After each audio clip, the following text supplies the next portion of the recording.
Welcome to session 2 of the Mystery of Babylon, an alternative viewpoint. And this time, having talked about the history and the origin in the past, we're now going to talk about its prophetic destiny. Does it have a role in your life and mine? And that role may be closer at hand than we have any idea. And so, the Bible, of course, is in a sense a tale of two cities. The Jerusalem, the city of God, which is climaxed by the New Jerusalem coming down from heaven, and Babylon, the city of man, or some people would call it the city of Satan. It represents all that God abhors. The origin of all false worship turns out to have its roots planted in this city. So Babylon is mentioned over 300 times in the Bible. That should get our attention. It's alluded to 3 times in Christ's genealogy, the sacred messianic family tree. The name Babylon shows up 3 times. And of course, it was the capital of the first world dictator, and we suspect it's going to be the capital of the last world dictator. And so, now one of the things we want to really get across, and that's why we spent so much time in the first session getting into the history, is not to confuse the fall of Babylon, which occurred in 539 BC, when Babylon was taken over by the Persians, with the doom of Babylon described in the Bible. The fall of Babylon the emphasis here is that it happened without a battle. Ugbaru, Cyrus's general, just by clever strategies, took it over. It became the capital, not a secondary capital of the Persians, but even 200 years later, when Alexander conquers the Persians, it becomes his capital. It was not destroyed when it fell to the Persians. And it atrophied. After Alexander's death, it atrophied over the centuries, but there were still people living there, building and doing things, small groups, as late as the 19th century. But the main point is, it is presently being rebuilt. Saddam Hussein spent over 20 years and 60 million bricks, by some estimates, putting it back on the map. Now, the reason this becomes so important to understand is because the Bible spends a lot of its time on the doom of Babylon in Isaiah 13 and 14 and Jeremiah 50 and 51 in particular. We'll look at some other places too. We're going to look at that briefly, and we'll discover that it emphasizes that it will, after it's destroyed, it'll never again be inhabited. The building materials will never be reused. In fact, both Isaiah and Jeremiah emphasize it's going to be destroyed like Sodom and Gomorrah, that is suddenly, catastrophically, very quickly. That has never happened in history.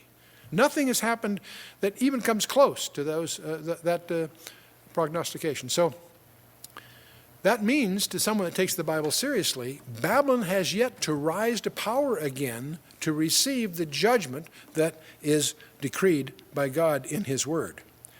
And then to complicate this a little further, Book of Revelation has 2 chapters on Mystery Babylon. Is that the Babylon on the Euphrates? Is that some other allegory? There are a lot of views floating around. We'll take a quick look at that too. Let's take a look at Isaiah 13. And we won't look at it all, but let's just get the flavor of it here. The burden of Babylon, which Isaiah the son of Amos did see. Lift ye up a banner upon the high mountain, exalt the voice unto them, and shake the hand, that they may go into the gates of the nobles. I have commanded my sanctified ones, I have also called my mighty ones for mine anchor, even them that rejoice in my highness. The noise of the multitude of the mountains, like as of a great people, a tumultuous noise of kingdoms of nations gathered together. The Lord of hosts mustered the host of the battle. Notice this phrase. Obviously, the whole chapter 13 and 14, is all about the destruction of Babylon. Notice that it's not a particular nation like the Persians or the Greeks or whatever. Kingdoms, plural, of nations gathered together. This is a global thing going on here. And he goes on, he says, they come from a far country, from the end of heaven, even the Lord, and the weapons of his indignation, to what? To destroy the whole land. That's never happened. Howl ye, for the day of the Lord is at hand. Here's this phrase that Joel and other prophets use to speak of this final climactic period that we regard as being intensified from Revelation 6 through 19. Howl ye, for the day of the Lord is at hand. It shall come as a destruction from the Almighty. Therefore shall all hands be faint, and every man's heart shall melt. They shall be afraid. Pangs and sorrows shall take hold of them. They shall be in pain as a woman that travaileth. They shall be amazed at one another. Their faces shall be as flames. Behold, the day of the Lord coming, verse 9, cometh cruel, both with wrath and fierce anger, to lay the land desolate, and he shall destroy the sinners thereof out of it. Notice something else here. This goes far beyond any normal tactical description. For the stars of heaven and the constellations thereof shall not give their light. The sun shall be darkened in his going forth, and the moon shall not cause her light to shine. Heavy stuff coming down. I'll punish the world for their evil and the wicked for their iniquity. I will cause the arrogancy of the proud to cease, and will lay low the haughtiness of the terrible. I will make man more precious than fine gold, even a man than the golden wedge of Ophir. Therefore I will shake the heavens, and the earth shall remove out of her place. You know, I have seen studies of nuclear weapons that if you take enough very large nuclear weapons and detonate them at the same time, you'll change the orbit of the earth. And that seems to be what's suggested here. In the wrath of the Lord of hosts, and in the day of his fierce anger, and it shall be as the chased roe and the sheep that no man taketh up, and shall every man turn to his own people, and flee every one into his own land. And it goes on, but that verse 17 is interesting. Behold, I will stir up the Medes against them, which shall not regard silver, and as for gold, they shall not delight in it. Now, because there's a reference to the Medes in this passage, many people jump to the conclusion that this is portraying when the Persians and the Medes took over Babylon, except the description no way fits. Just because they're mentioned doesn't mean it still can't be future. In fact, the Medes are known today, I believe, as the Kurds. And you may recall that Saddam Hussein used poison gas and so forth on his own people, on the Kurdish population. The gas attacks in 1987 and 88. So the hatred of the Kurds, or the Medes, against Iraqis in general is intense. The Kurds are a strange people. They dominate southeastern Turkey, northwestern Iran, and northern Iraq. That region there, they're a people without a country. But they are apparently principles. They're going to be stirred up against this, and it doesn't take much imagination today to see them stirred up. That's one of the main problems there in the region. And their bows shall dash the young men to pieces, and they shall have no pity in the fruit of their mouth. I shall not spare the children. And Babylon, get this, the glory of the kingdoms, the beauty of the Chaldees' excellency. I don't think this is an idiom for Rome or New York or Paris. It's Chaldean excellency. The beauty shall be as when God overthrew Sodom and Gomorrah. Isaiah and Jeremiah both use this phrase. How was Sodom and Gomorrah destroyed? Suddenly, catastrophically. That's what's in view here. And it shall never be inhabited, neither shall it be dwelt in from generation to generation. Neither shall the Arabian pitch tent there, neither shall the shepherds make their fold there. The term Arabian shouldn't take for granted. This is nowhere near Arabia. Why would there be Arabians there? You can think that one through yourself. But anyway, it shall never be inhabited is the key emphasis here. It is inhabited today. So this has not happened yet. This is yet future. And the beasts of the desert shall lie there. Their houses shall be full of doleful creatures. The owl shall dwell there, and satyrs shall dance there. In the Hebrew, these terms are not animals. They're also used of demons. Same terms are used. The wild beasts of the island shall cry in their desolate houses, and dragons in their pleasant places, and her time is near to come, and her days shall not be prolonged. So much for Isaiah 13. Let's pick a few things from Isaiah 14. Verse 1, the Lord will have mercy on Jacob and yet choose Israel and set them in their own land. Boy, that's interesting. This could not have happened before 1948. They weren't in their own land. And the strangers shall be joined with them, indeed, and they shall cleave to the house of Jacob. And the people shall take them and bring them to their place, and the house of Israel shall possess them in the land of the Lord for the servants and handmaids, and they shall take them captives, whose captives they were, shall rule over their oppressors, and so forth. Then we get down near the end of the show. In the middle of this chapter, there's a lot of other things, very important stuff. You want to read the origin of Lucifer and so forth. It's alluded and incidental to all this. But as it gets near the end of the chapter, it says, rejoice not, thou whole Palestina. I'm fascinated with this term. Don't let that pass without notice, because it was called Palestine by the Romans, where they deliberately named the land after their enemies, the Philistines. That's what has called it Palestine. Every time you use the word Palestine, using the language of their enemies. That was a term used by the Romans and emphasized by the British under the Mandate, and is called that today by the adversaries. It's interesting that this is here prophetically. It wasn't called Palestine back then. Whole Palestina. Rejoice not, thou whole Palestine. I don't see it partitioned here either. That's interesting. Because of the root of him who smote thee is broken. For out of the serpent's root shall come forth a cockatrice, and his fruit shall be the fiery flying serpent.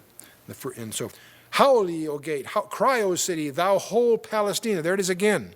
Art dissolved, for there shall come from the north a smoke, and none shall be alone in his appointed times. And what shall one then answer the messenger of the nation? That the Lord hath founded Zion, and the poor of his people shall trust in it, and so forth. Let's move to Jeremiah. They're very long chapters, so I'll just pick up a few verses out of it to give you the flavor. But it's important. What I encourage all of you to do is sit down and read 6 chapters at one sitting. Isaiah 13 and 14 that we've excerpted. Jeremiah 50 and 51 that we'll also just glance at a few verses.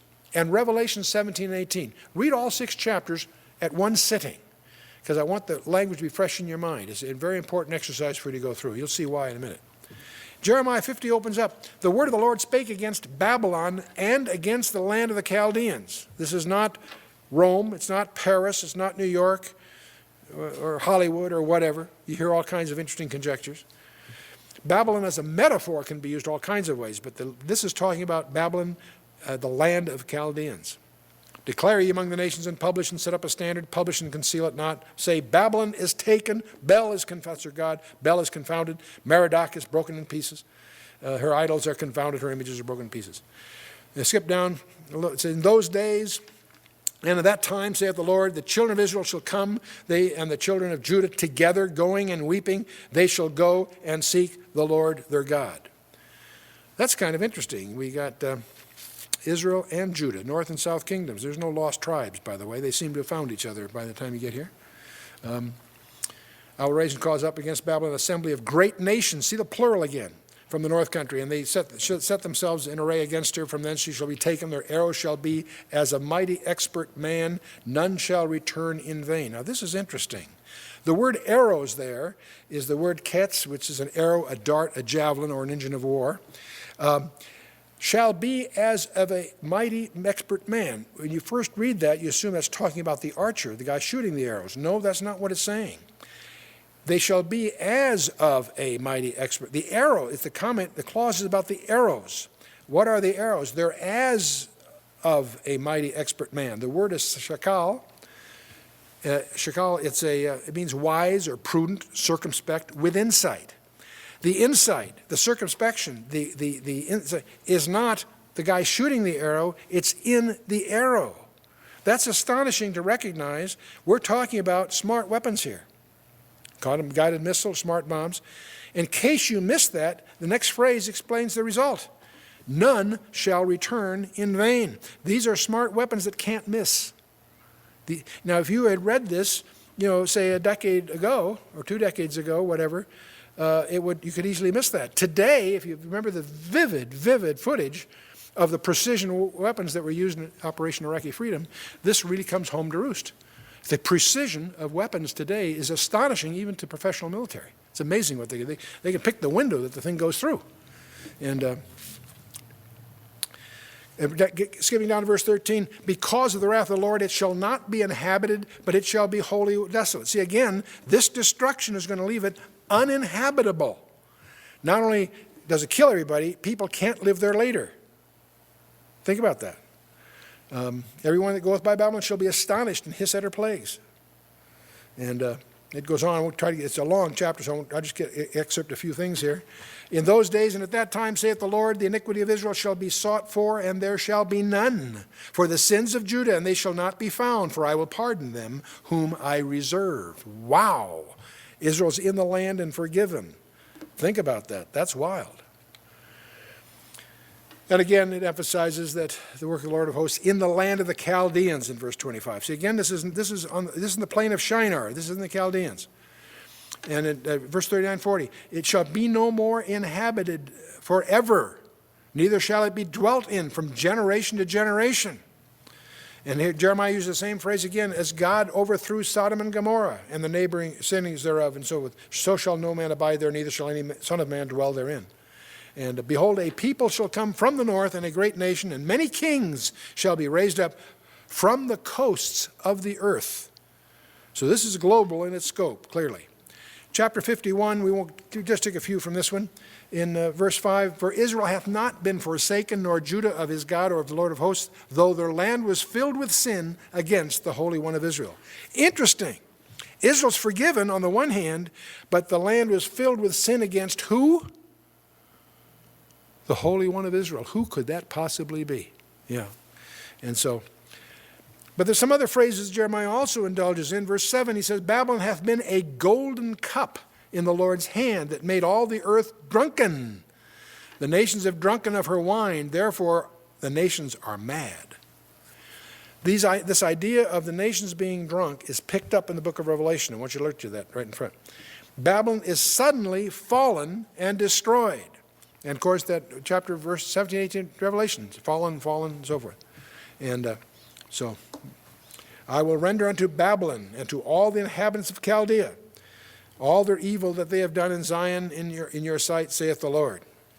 And I am against thee, O destroying mountain, saith the Lord, which destroyeth all the earth. I will stretch out my hand upon thee and roll thee down from the rocks and make thee a burnt mountain.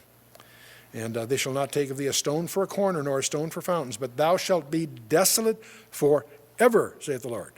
Has this happened yet? Not so you'd notice. Huh? A couple of these phrases intrigue me. I want to do some more study on them. It speaks of it caused the horses to come up as the rough caterpillars. I wonder what that means. Would this be Jeremiah seeing what we call a tank tread? I don't know. It needs more study not to jump to conclusions, but I think it's interesting. And notice the Medes are mentioned to prepare against her the nations with the kings of the Medes and so on.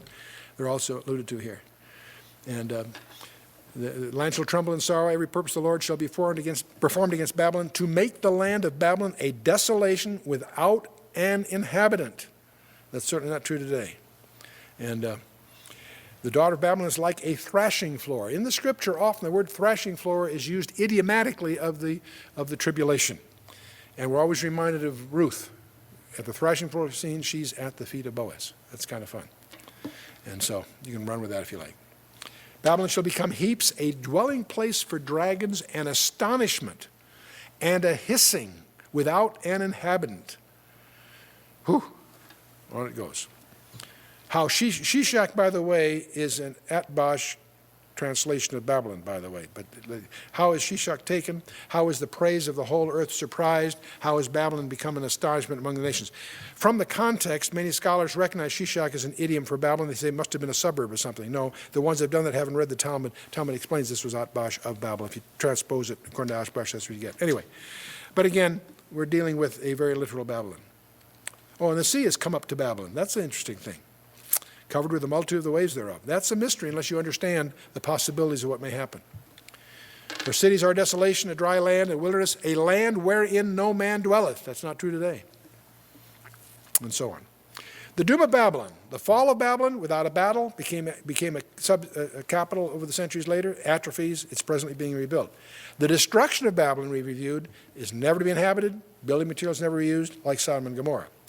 And we still have mystery Babylon to deal with. That's the book of Revelation. Let's take a quick look at that. If we look at these 6 chapters, Isaiah 13 and 14, Jeremiah 15, 51, Revelation 17, 18, they all make reference to the fact there's many nations attacking. Israel is in the land and forgiven. They're going to be destroyed like Sodom and Gomorrah. Both Isaiah and Jeremiah emphasize that. Never to be inhabited, bricks never reused, is mentioned all through these passages. We've seen it many times. It happens during the day of the Lord. And it's literal Chaldean Babylon that we're talking about. But we're also going to, Jeremiah mentions, and Revelation is going to pick up, the idea that the kings are fornicating with her. Strange use of term. That they were drunk with wine. Jeremiah and Revelation in both 17 and 18 emphasize that. And we see the scarlet, the purple, and the golden cup mentioned in Jeremiah and book of Revelation. So let's take a quick look at Revelation 17.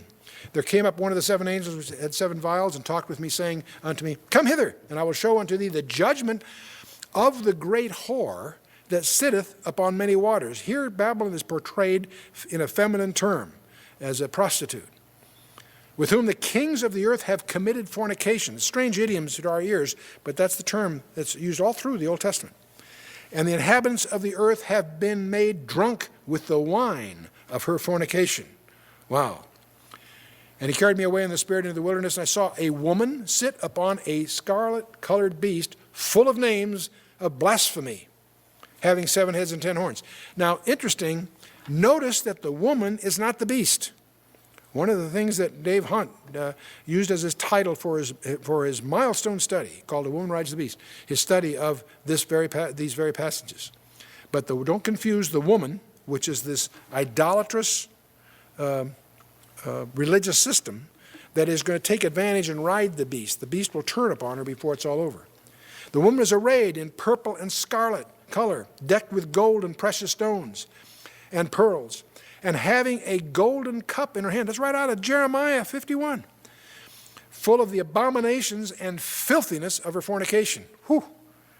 And Dave Hunt makes quite a case that you need to go through and study for yourself that links this, at least in part, to the Vatican. Upon her forehead was a name written, Mystery Babylon the Great, the mother of harlots and the abominations of the earth. All religious idolatry on the planet Earth has its roots in Babylon. And I saw the woman drunken with the blood of the saints. Wow, what religious system has been accountable for more saints being murdered or tortured to death than any other movement on the planet Earth? You will not understand the history of Europe unless you study it from the point of view of the struggle between the kings of Europe and the Vatican's quest for temporal power. The blood of the martyrs of... I saw the woman drunken with the blood of the saints and with the blood of the martyrs of Jesus. That gets very specific, doesn't it? When I saw her, I wondered with great admiration. You do need to understand, you need to go through the history of the popes, and you'll discover one pope, one afternoon, murdered more Christians than all the Roman emperors put together. You need to go through some of those things to understand the background here. Not very pleasant for many people, and it offends many Catholics, but it's essential that you understand the history to understand what the Bible's saying about it. He said unto me, the waters which thou sawest, where the horse sitteth, are peoples and multitudes and nations and tongues. The waters are mentioned, they're not water, here it's used idiomatically of multitudes, nations, and tongues. And the 10 horns which thou sawest upon the beast, these shall hate the whore, and they shall make her desolate and naked, and shall eat her flesh and burn her with fire. In other words, she'll ride this for a while, but it'll turn on her. And that's part of what we're going to see destroyed here.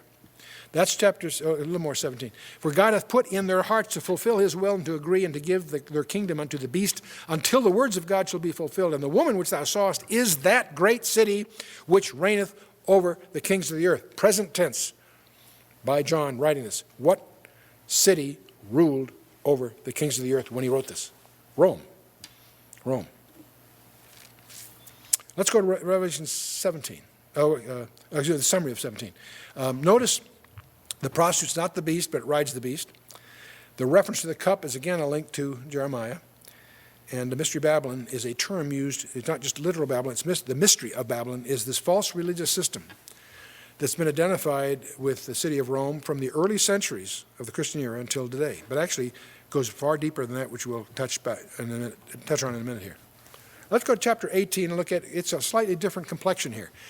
After these things I saw another angel come down from heaven, having great power, and the earth was lightened with his glory, and he cried mightily with a strong voice, saying, Babylon the great is fallen, and is become the habitation of devils, the hold of every foul spirit, and a cage of every unclean and hateful bird. Whew. As you know, birds in parables are evil. And there's one of the many underscores of that. Every unclean, hateful bird. Birds are used here idiomatically as ministers of Satan. For all nations have drunk of the wine of the wrath of her fornication, and the kings of the earth have committed fornication with her, and the merchants of the earth are waxed rich through the abundance of her delicacies. And I heard another voice from heaven saying, Come out of her, my people, that ye be not partakers of her sins, and that ye receive not of her plagues. And in this light, you should take a look at this letter to Thyatira of the 7 letters, 7 churches, which emphasizes many of these same things. For her sins have reached unto heaven, and God hath remembered her iniquities. Reward her even as she rewarded you, and double unto her double according to her works in the cup which she hath filled. Fill to her double. How much she hath glorified herself and lived deliciously. So much torment and sorrow give her. For she saith in her heart, I sit a queen, and am no widow, and shall see no sorrow. Strange remark. even in the language of visions here and so forth. I am no widow. It makes no sense until you study Israel and Babylon in contradistinction, because Israel is viewed in Hosea and elsewhere as widowed and divorced, as idiomatically. She's bragging she's not like Israel. You see, against this anti-Semitic antithesis here that's going to be reversed. Therefore shall her plagues come in one day, death and mourning and famine, and she shall be utterly burned with fire, for strong is the Lord God who judgeth her. For the king, now, there are three groups of people we're going to encounter here that are really upset about this. The kings of the earth, who have committed fornication and lived deliciously with her, shall bewail her and lament for her, and when they shall see the smoke of her burning, standing afar off for the fear of her torment. That's a strange phrase, makes her almost sound radioactive or something. Standing afar off for the fear of her torment, saying, Alas, alas, that great city Babylon, that mighty city, for in 1 hour is thy judgment come. That's one group of people. And the merchants of the earth shall weep and mourn over her, for no man buyeth their merchandise anymore. The merchandise, and they're going to list 28 things here.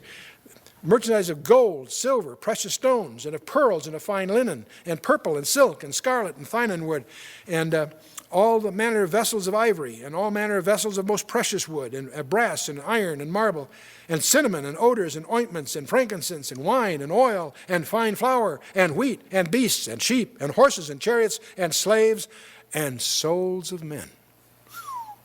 28. All kinds of people have tried to look at this list, categorize it. It doesn't lend itself to any obvious structure. And I think the reason is, I think it's deliberately put here so that we don't allegorize it. These are literal cargoes, literally traded by merchants. I think this is one of the Holy Spirit's moves to keep us from getting too metaphorical on this whole thing. And the fruits that thy soul lusted after are departed from thee, and all the things which were dainty and goodly are departed from thee, and thou shalt find them no more at all. The merchants of these things which were made rich by her shall, here again, stand afar off for the fear of her torment, weeping and wailing, and saying, Alas, alas, the great city that was clothed in fine linen, and purple, and scarlet, and decked with gold, and precious stones, and pearls. See?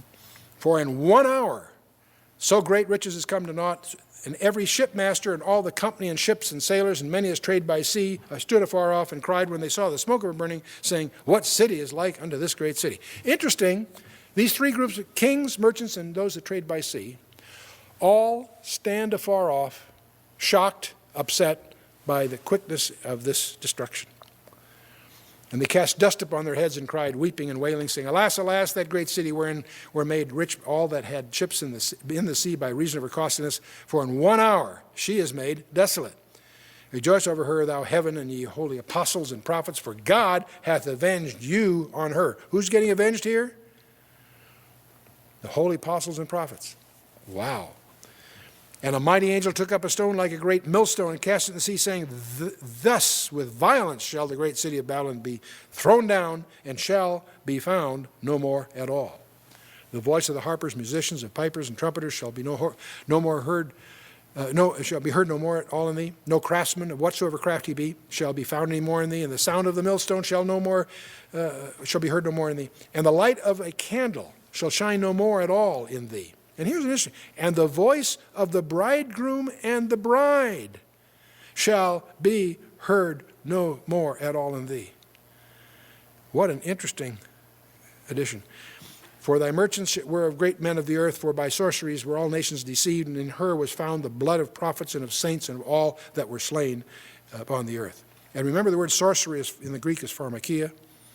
It deals with substance abuse. Mystery Babylon, the great whore. She rides the beast with 7 heads and horns, mother of harlots, abominations, drunk with the blood of the saints.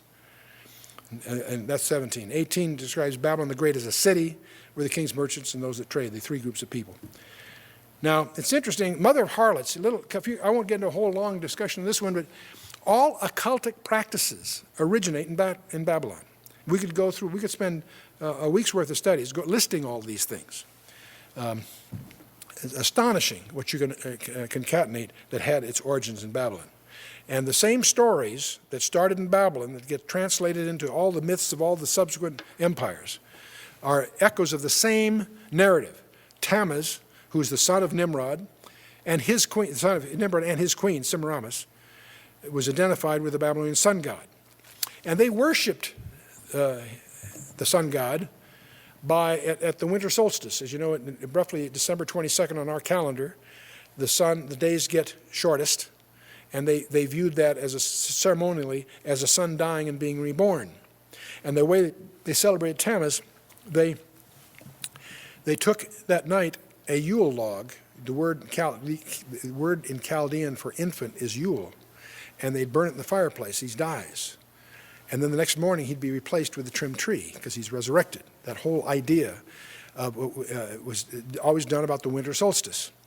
Well, obviously, that Babylonian system gets translated ultimately to Rome, and the Roman practices get embodied in Britain too.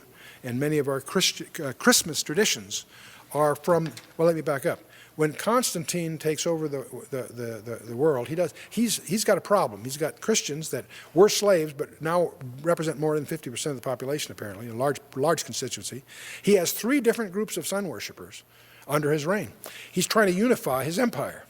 So he makes Sunday a day of worship for all of them. Okay, it makes sense, all right? Was he a Christian? There's all kinds of dispute among scholars about that, but he doesn't get baptized until he's on his deathbed, so think about that. But the net of it isn't Constantine, but the second one after him that makes Christianity, what Constantine did, he gave his edict of toleration, he made Christianity legal. That was a big break. But by the time you get to the second successor after him, he makes it the state religion. Big mistake, big mistake. But then what any culture does, they try to adapt their practices with the politically correct labels.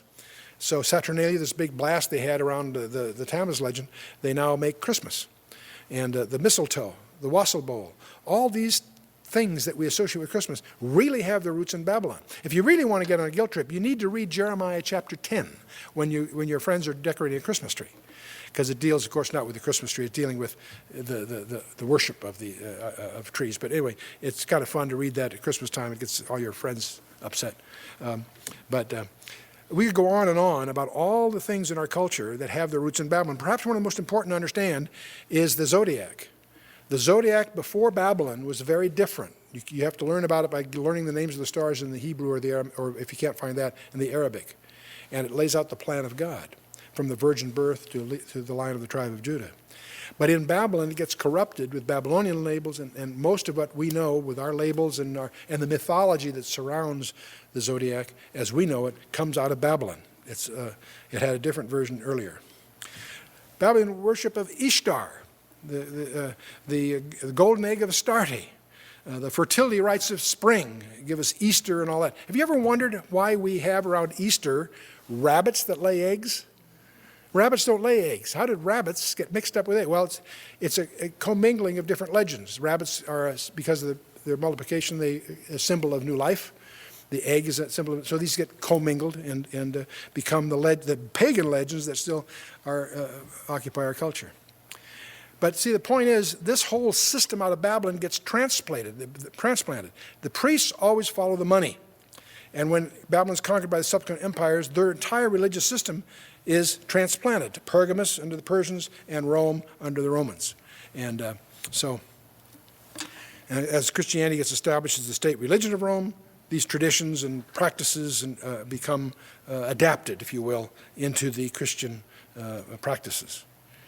Most of our cherished traditions are Babylonian in their roots. Well, again, we've gone through the destruction of Babylon, but I want you to, there's something else I want to get at here. There are 2 views, then, about Babylon. There's the literal Babylon view that I generally have presented to you. There's also the recognition by Dave Hunt and people of that skill that there's also a very clear link to the Vatican at Rome. And many people assume you have to pick one or the other. It's interesting, I believe, both are true. I think Dave Hunt's book is a milestone that should be in every Christian's library, and you need to really understand it.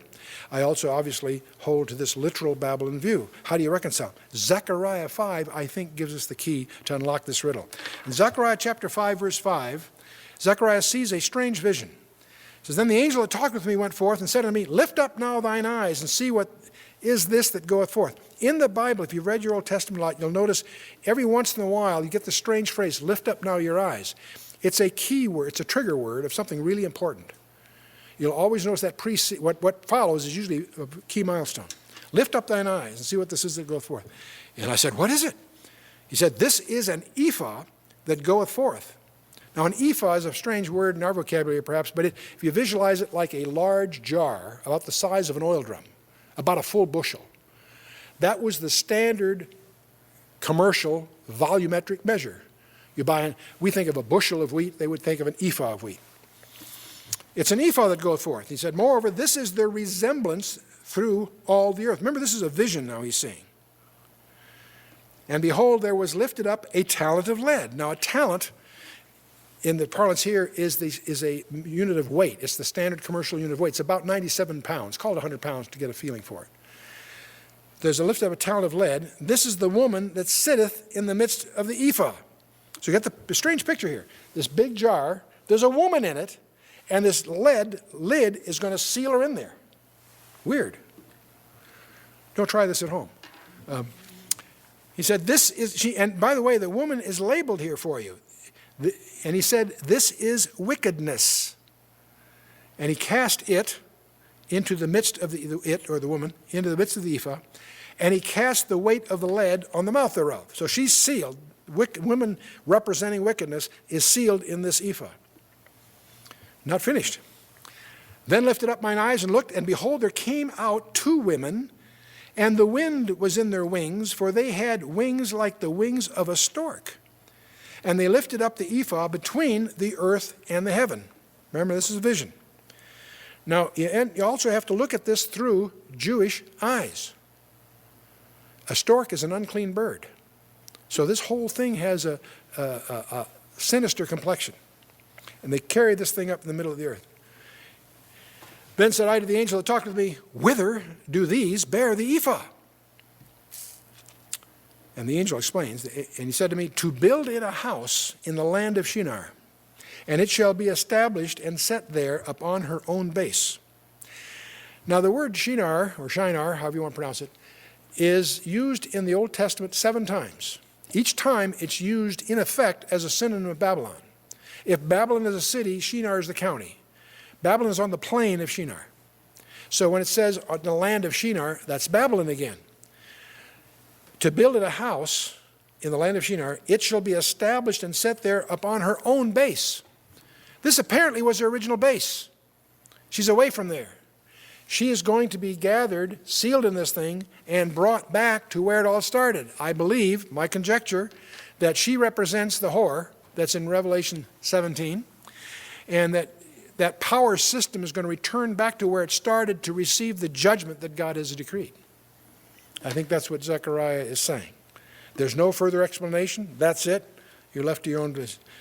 We have the woman called wickedness, sealed with a talent of lead, carried by these two women with the winds of a stork between earth and heaven, to build a house in the land of Shinar, and shall be established and set there upon our own base.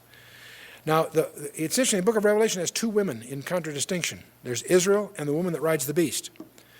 They're different places. Israel is in chapter 12, is in heaven. The woman riding the beast is upon many waters. Israel is the mother of the man-child. The riding beast is the mother of harlots. Israel is clothed with the sun in chapter 12. Woman riding the beast is purple, scarlet, and gold. Israel is identified by the sun, moon, and stars, which is explained to you by Jacob himself in Genesis 37. The other one identity, she reigns over the kings of the earth. The enemy of Israel is the dragon. The enemy of the woman riding the beast is ultimately the 10 kings. Israel is hated by the world. The woman riding the beast is caressed by the world. Israel is sustained by the wings of heaven. The woman riding the beast is sustained by the dragon. Chapter 9, verse 9 of chapter 12. The headdress is different. Israel has a crown of 12 stars. 12 is the Mazzaroth, if you will. The woman riding the beast has mystery Babylon the Great on her headdress.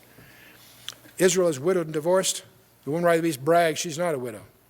The final location of Israel is in the New Jerusalem. The final case of the woman riding the beast is the habitation of demons. So that's a perspective. Let's take now a quick look at, okay, what's Babylon today?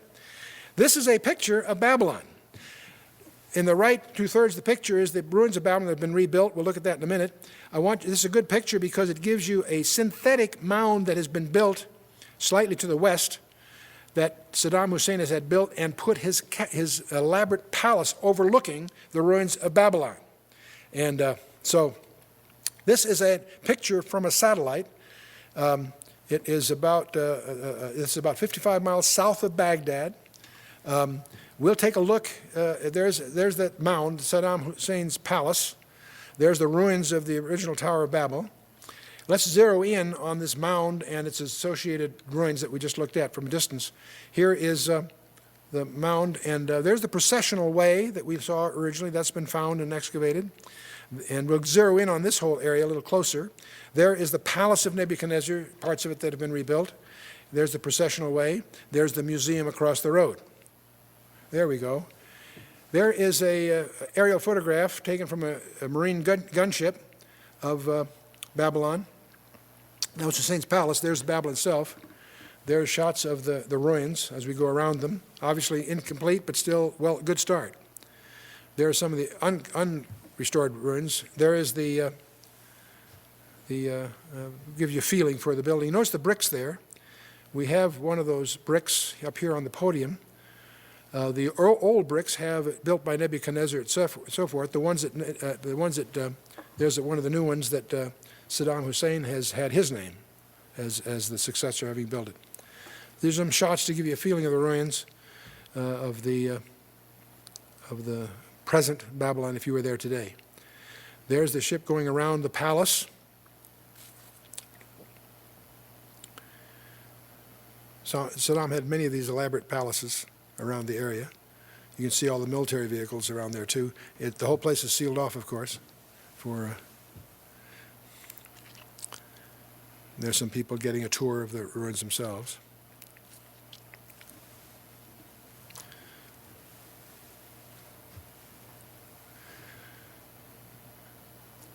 The press makes light of this as just a novelty, but he spent a lot of money rebuilding this, so it's a start. But clearly, it demonstrates that the prophecies in the Old Testament have yet to be fulfilled.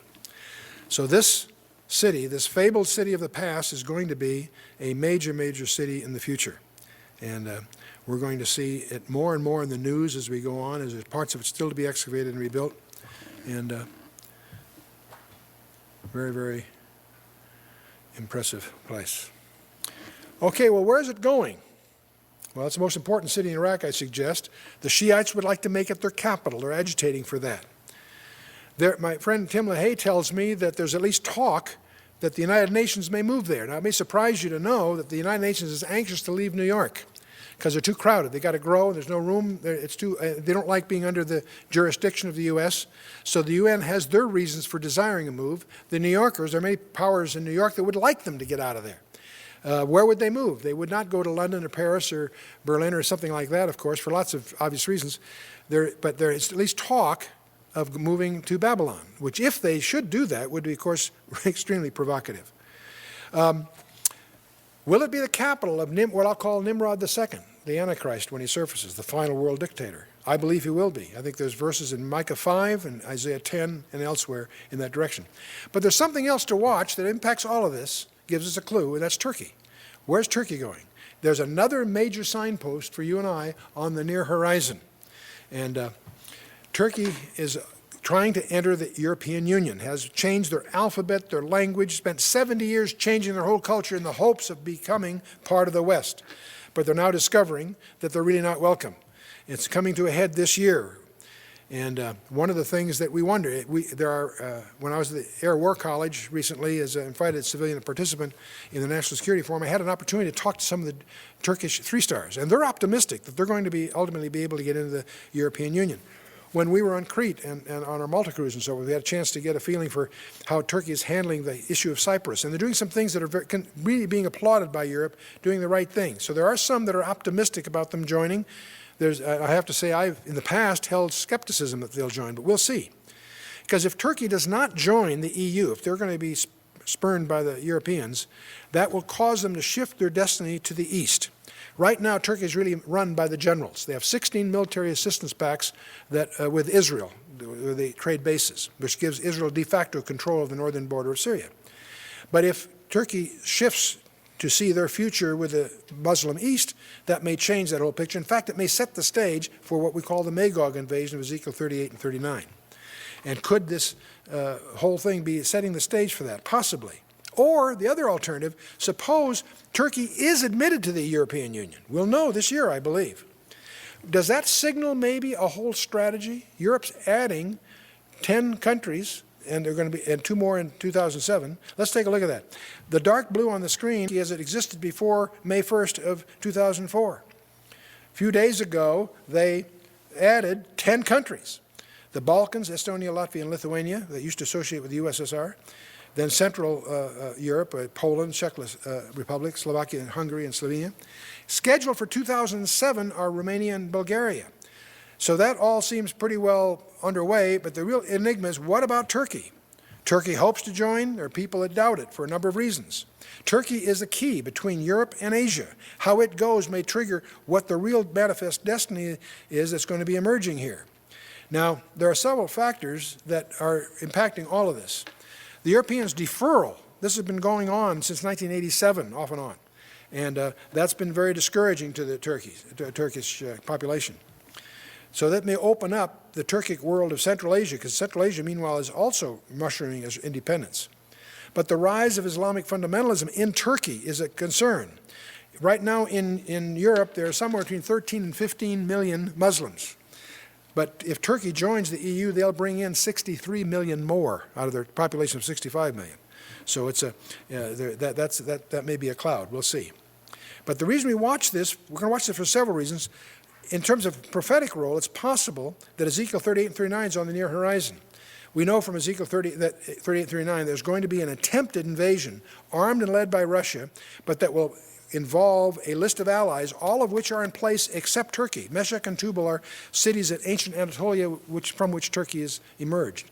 So their role in Ezekiel 38 is very conspicuous.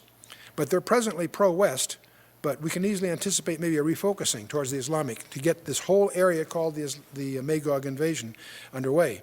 As you know, if you've studied that passage, is a people called Magog that we identify with the Scythians, which are the forebear of the true Russians. And all the tribal names that are there listed attempt to invade Israel. But this is famous for 2 reasons. It's famous because this is the occasion God uses to intervene on behalf of his people Israel. And also, the passages in Ezekiel 39 appear to describe the use of nuclear weapons. And the timing is a bit of a debate. If you know the 70th week, the 7-year period that is yet future, the middle of that week is defined by an event called the Abomination of Desolation, the desecration of the temple. The week is defined, by the way, not by the temple being real, not by what a lot of people assume. It's defined by a covenant being enforced by a world leader for 7 years. In the middle of that 7-year period, he violates that covenant, sets himself up to be worshipped right in the temple in Jerusalem. That's how we know the temple will be standing, because Jesus, Paul, and John all make reference to it standing at this time. So the temple will be rebuilt by then. We don't know when it'll be rebuilt. Will it be before the 70th week starts, during the first half? We don't know, but we'll be standing by the middle of the week. The main point is that event triggers a time that Jesus himself labels as the Great Tribulation. It's not 7 years, it's 3.5. It's the last half of that 7-year period. And of course, it's climaxed with the Battle of Armageddon, which in turn is interrupted by the second coming of Jesus Christ and the setting up of his kingdom. So the debate is, okay, where does the Magog invasion take? There are excellent experts that believe it's part of the Armageddon scenario. Somehow it's part of that whole thing. It's summarized in Daniel 11. And Hal Lindsey, I'll use as an exemplar of the people who hold that view. He would to this day argue that view. He and I have a friendly agree. We have an agreement to disagree agreeably, because I happen to join some of those that have a different view. Grant Jeffries, Chuck Smith, myself, and some others. We suspect that the Magog invasion may not have anything to do with the 70th week. In fact, it may precede it. It may even set up the events for the 70th week. Now, the reason I bring this up is just so you recognize there are good scholars on both sides of that view, on the one hand, but something we all agree on is that the Magog invasion takes place after the rapture of the church. So if the Magog invasion is soon, then the rapture is even sooner.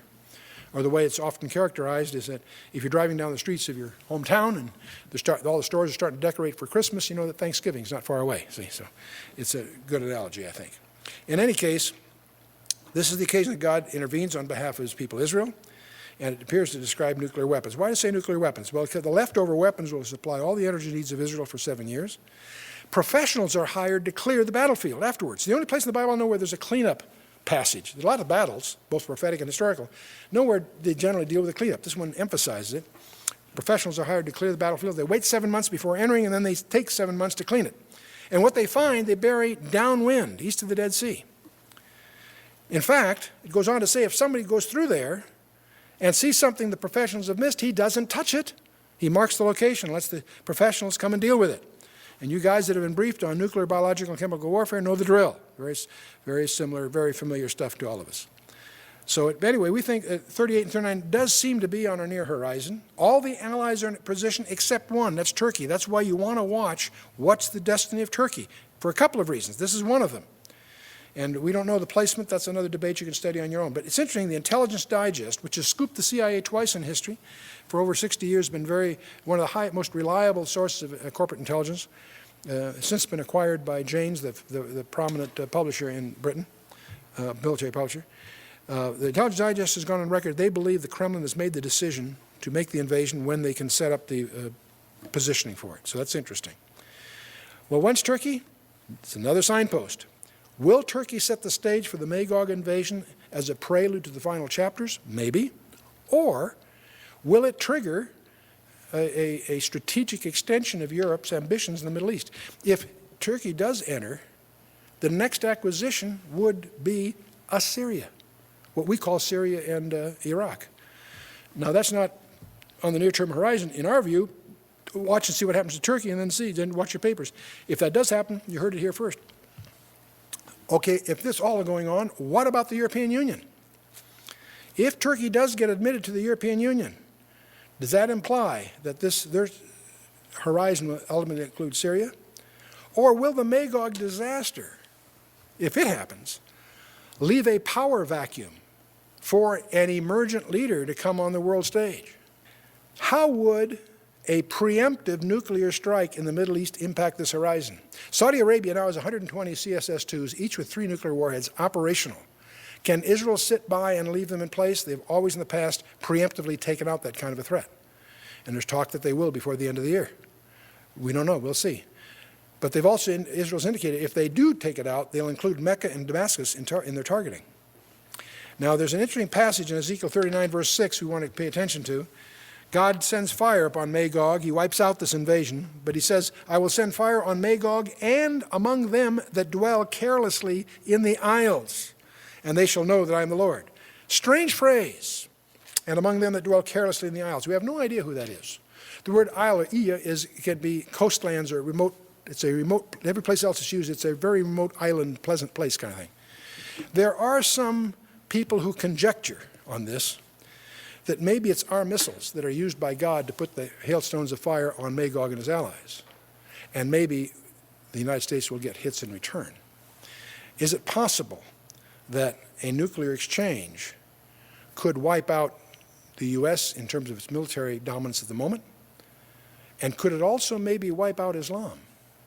If in this crossfire, Islam is wiped out and the United States is crippled, that leaves a power vacuum that the UN, Europe would jump into, and a leader might emerge with a plan to never let that happen again, etc. So that's one scenario. You can watch the papers and come to your own studies and conclusions. But I'll remind you of the challenge that I want you to carry away from this study. It isn't any of these details. It's a perception that I want you to challenge. Don't accept my word for it. You prove that this is wrong by your study. That we are being plunged into a period of time about which the Bible says more than it does about any other period of time in human history, including the time that Jesus walked the shores of Galilee or climbed the mountain of Judea. That is a preposterous summary. Ridiculous.